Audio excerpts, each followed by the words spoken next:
세 번째 동영상에서는 4절과 5절인 소비자의 기억, 구매 과정에서의 지각된 위험에 대해서 말씀드리도록 하겠습니다. 자, 우리가 앞에서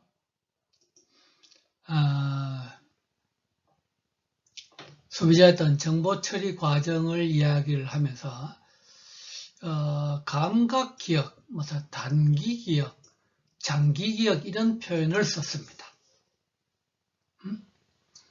그래서 지금 이제 여기 이해하면은 사람들의 기억 구조가 감각 기억, 단기 기억, 장기 기억 이렇게 이제 세 개로 구성되어 있다는 거죠.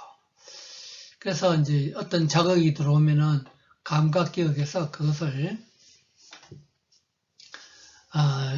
자극을 노출하고 주의를 기울이고, 그러면 이제 단기 기억에서 그것을 이해하고 해석을 하는데, 경우에 따라서는 장기 기억 속에 있는 것들을 인출해서 하기도 하고, 어떤 또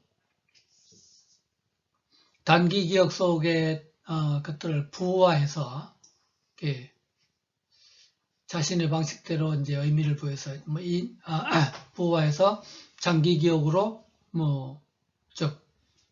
보유 돌려보내고, 또는 필요에 따라서 장기 기억 속에 있는 것들을 인출해서 단기 기억에서 어떤 정보를 처리를 합니다. 또는 이제 거기에 경우에 따라서 어떤 감정이 개입되면은 그런 처리가 잘 될 수도 있고 또는 방해할 수도 있습니다. 그러면은 사람들의 어떤 기억 구조를 기억 구조 이론이 있던 크게 세 가지가 있습니다. 정보 처리 수준 이론, 활성화 모델 이론, 복수 저장 이론. 그래서 정보 처리 수준 이론은 제한된 정보 처리의 용량이 정보 처리의 수준에 맞게끔 할당된다고. 즉, 정보 처리 수준이 아주 높으면은 정보 처리 용량이 많이 할당되고, 정보 처리 수준이 낮으면은 처리 용량이 적게 할당돼서, 그래서 정보 처리를 다르게 한다는 것이죠. 거기에 비해서 활성화 모델 이론은 기억이란 것이 하나의 구조를 가지고 있고, 이 단일 기억 구조 안에서 일부분이 특정 시기에 활성화되어서 정보를 처리한다고 봅니다. 그래서 정보의 어떤 빈도와 강도에 따라서 어떤 부분은 예를 들어서 왼쪽 부분이 아주 활성화되고, 어떨 때는 아주 오른쪽 부분이 활성화되어서 정보가 처리되고, 이렇게 전체가 하나로 되어 있는데 어느 부분이 그때그때에 따라서 정보의 어떤 빈도와 강도에 따라서 그때그때 활성화된다라고 보는 겁니다. 거기에 비해서 이제 복수 저장 이론은 지금까지 앞에서 이야기했던 감각 기억, 단기 기억, 장기 기억, 거의 어떤 세 부분으로 구성되어 있고, 이 세 부분들이 서로 다른 역할을 한다고 보는 이론입니다. 자, 우리가 심리학과가 아닌 이상 이제 이런 정도로 간단히 하고 넘어가겠습니다. 자, 구매 과정에서 했던 지각된 위험은, 사람들은 어떤 이제 위험을 지각하게 되고, 사실은 우리가 아무리 위험이 많더라도 본인이 지각하지 않으면 위험하다고 느끼지 않는 거죠. 예를 들어서 동일한 높이, 예를 들어 10m 높이의 어떤 출렁다리 올라가 있다고 하더라도 어떤 사람, 고소공포증인 사람들은 아주 많은 위험을 느낄 것이고 어떤 사람은 전혀 느끼지 않습니다. 위험하다고 느끼지 않으면 뭐 위험하지 않은 거죠. 본인은. 그래서 우리가 이제 구매 과정, 또 제품과 관련해서 위험과 어떤 관련된 요인으로서 제품에 대한, 제품 계층에 대한 정보가 적으면 아무래도 내가 잘 모르면은 위험하다고 느낄 것이다. 그 상표에 대한 경험이 전혀 없다. 내가 처음 사보는 어떤 상표의 제품이다. 그 제품이 신제품이다. 뭐 신제품이면 아무래도 처음 사용해보니까 경험이 없는 거죠. 그 다음에 이제 기술적으로 대단히 복잡하다. 아무래도 이제 복잡하면은 그것을 작동한다든지 할 때 위험하다고 느끼는 것입니다. 그 상표를 평가하는데 자신이 없다. 내가 지식이 부족해서 평가할 능력이 좀 부족하다. 품질이 너무너무 다양하다. 너무너무 어떤 다양한 많다는 거죠. 가격이 비싸다? 뭐 비싸면 재정적인 이제 위험을 높다고 보는 거죠. 그 다음에 그 구매가 내게 아주 중요하다. 그래서 이러한 경우에 훨씬 이제 위험이 높다라고 지각을 하겠죠. 그 다음에 이제 위험의 유형으로는 뭐 재무적인 위험, 그야말로 이제 어떤 돈에 관계되는 재정적인 어떤 위험이 있을 것이고, 우선 사회적인 위험, 이거는 이제 어떤 사회적 관계에 대한 뭐 어떤 집단의 규범을 뭐 내가 지키지 못해서 무슨 제재를 처벌을 받을 것이라고 생각한다든지 사회적 위험, 그 다음에 이제 심리적 위험, 뭐 본인이 이제 심리적으로 느끼는 거죠. 자기의 어떤 뭐 자아 이미지라든지 그런 거와 일치하지 않는다든지, 그 다음에 뭐 성능상의 위험, 제품 자체의 뭐 품질이라든지 어떤 성능상의 문제가 있다라고 느끼는 것입니다. 그래서 이제 이러한 위험이 있다라고 느끼면은 그 위험을 사람들은 줄이려고 할 것입니다.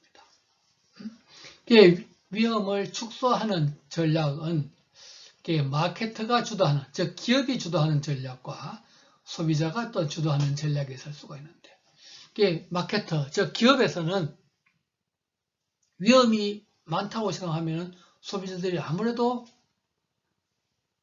구매가 적을 것이고 그 제품을 안 좋아할 것입니다. 그래서 위험을 줄여야 되겠는데, 실패 결과를 축소하는 전략과 구매 결과에 대한 확신을 주는 전략이 있습니다. 실패 결과를 축소하는 전략에서는 장기간의 보증을 제공한다. 지금까지 하던 것보다 좀 더 장기간에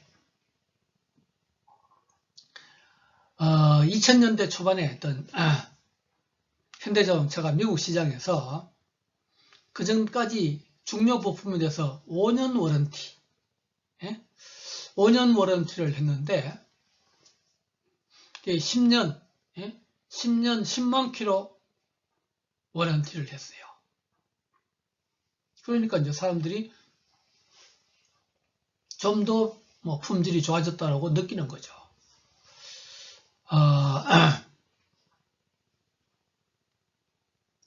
자유로운 교환 정책. 뭐 마음에 안 들면 언제든지 바꿔준다. 뭐 환불을 보장해준다. 요즘 우리나라 기업이나 유통업체에서는 어지간하면 다 교환 내지 다른 제품으로의 교환 내지 환불을 보장해 주는데, 사실은 이런 정책들도 우리나라에서는 그렇게 오래되어 있지 않습니다. 우선 저가격에 대안을 제공한다든지 작은 포장 단위를 제공해서 실패 결과를 축소한다든지, 구매 결과에 대한 확신을 일단 무료 견본을 사용해보고 확신이 서면은 제대로 본 제품을 사라. 뭐 화장품 같은 경우 이제 주로 많이 그렇게 하죠. 전문가의 보증서를 제공한다든지, 뭐, 이런 정보기관이라든지 그런 데서 이제, 뭐, 검사 결과. 우리 저런 정부기관이라든지 어떤 기관에서 제공하는 마크들이 많이 있죠. KS 마크라든지, 뭐, 해썹 마크라든지, CCM 마크라든지, 이제 그런 것들을 통해서 사람들이 이제, 믿을 수 있는 제품이구나, 라고 하는 거죠. 그 다음에 이제 성능에 대한 어떤 완전한 정보를 제공함으로 해서 위험을 줄인다. 소비자가 제공하는 전략으로는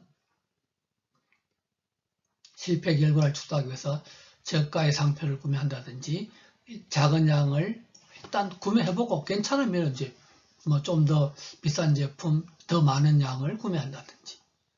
그 다음에 이제 성과에 대한 기대. 우리가 만족, 불만족은 뭐의 함수다? 기대의 함수입니다. 성과에 대한 기대의 함수인데, 뭐 기대를 줄임으로 해서 불만족을 줄일 수 있습니다. 구매 결과를 확신하기 위해서 같은 상표를 반복 구매한다든지, 남들도 다 구매하는 인기 있는 상표를 구매한다든지, 추가적인 정보를 탐색한다든지, 비교 구매를 통해서 구매 결과에 대한 확신을 제공합니다. 이상으로 강의를 마치고 명사했던 명언. 우리가 이제 앞에서 절대시격을 이야기를 했는데요. 잠재의식. 예? 우리가 사실은 감각계관, 즉 절대시격의 범위 내에 있는 것을 우리가 지각, 의식을 할 수 있습니다. 그런데 이제 절대시격의 범위 밖에 있는 어떤 작업,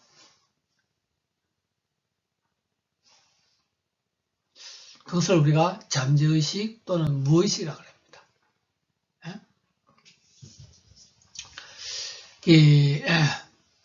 아일랜드 출신의 심리학자이면서 작가인 조셉 머피라는 사람은 미국에서 LA에서 목사활동도 하고 그랬는데 인간 내면의 보물창고인 잠재의식을 잘 이용하면 무엇이든지 이룰 수가 있다고 했습니다. 효과적으로 기도를 하면은 기적이 일어난다. 무엇이든지 이룰 수가 있다는 거죠. 지금 제가 오른쪽 상단에 조셉 머피의 했던 잠재의식의 힘이라는 책을 사진으로 내놨는데요. 이 사람은 이제 우리가 의식하는 현재의식과 잠재의식을 이렇게 비유를 했습니다. 배에서 현재의식은 배 위에 있는 선장이나 항해사이고 잠재의식은 배 밑에서 근무하는 기관사입니다. 기관사는 선장의 명령만 따를 뿐 배가 어디로 가는지 알 수가 없습니다. 선장이 잘못된 방향으로 그 배를 인도하면은 기관사는 그 선장의 인도에 지시에 따라서 그냥 따를 뿐입니다. 그 밑에서 뭐 배가 어디로 가는지 알 수가 없으니까요. 마찬가지로 어떤 잠재의식은 현재의식에서 명령하는 대로 움직인다는 겁니다. 현재의식에서 명령하는 대로 움직인다.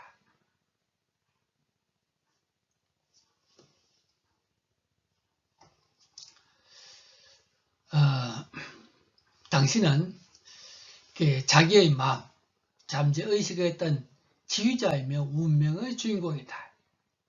당신에게는 선택할 수 있는 능력이 있다는 거죠. 좋은 일을 선택하면, 좋은 일을 생각하면 좋은 일이 생기고, 나쁜 일을 생각하면 나쁜 일이 생긴다는 것입니다. 우리 이제 앞에서도 긍정적 사고방식이라는 이야기를 했었는데, 사람이 어떤 좋은 생각, 좋은 말, 좋은 것을 하면은 좋은 일이 생기고, 반대로 나쁜 일을 생각하면,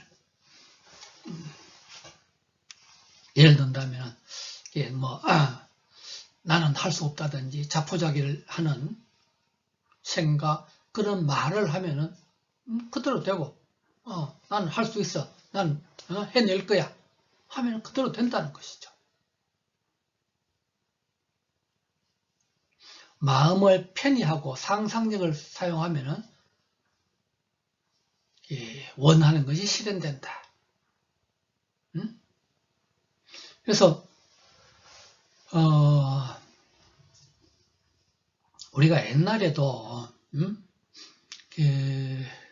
부모님들이 이제 무슨 뭐 기도를 하고 어떤 이제 뭐 소원 성취를 빌고 했던 그랬습니다. 우리가 이제 기도라는 것이 꼭 무슨 뭐 종교에 관계하는 사람이 기도하는 것이 아니라 사람은 누구나 종교와 관계없이 자기가 원하는 바를 생각을 하고 입으로 내서 말하고 하면은 그것이 여러 번 반복되면은 또 말로만 그렇게 하는 것이 아니라 그것을 위해서 행동하고 노력하면은 그것이 실현된다고 조셉 머피는 이야기를 합니다. 이와 비슷한 류의 어떤 학자나 책이 참 많습니다. 네빌 고다드라는 사람도 뭐 5일간의 어떤 강의라는 책에서 그런 비슷한 이야기를 했고요. 카밀로라는 사람도 시크릿을 깨닫다라는 책에서 그런 이야기를 했고요. 그 다음에 조엘 오스틴이라는 사람도 뭐 긍정의 힘이라는 책에서 또 그런 이야기를 했는데, 사실은 이제 이런 것들은 꼭 조셉 머피뿐만 아니라 옛날부터 그야말로 선각자들은 그것을 알든 모르든 그렇게 실현을 했다는 겁니다. 소원을 상상하고 그것이 실현되어 있다고 생각을 하면, 자, 우리가 무엇이든지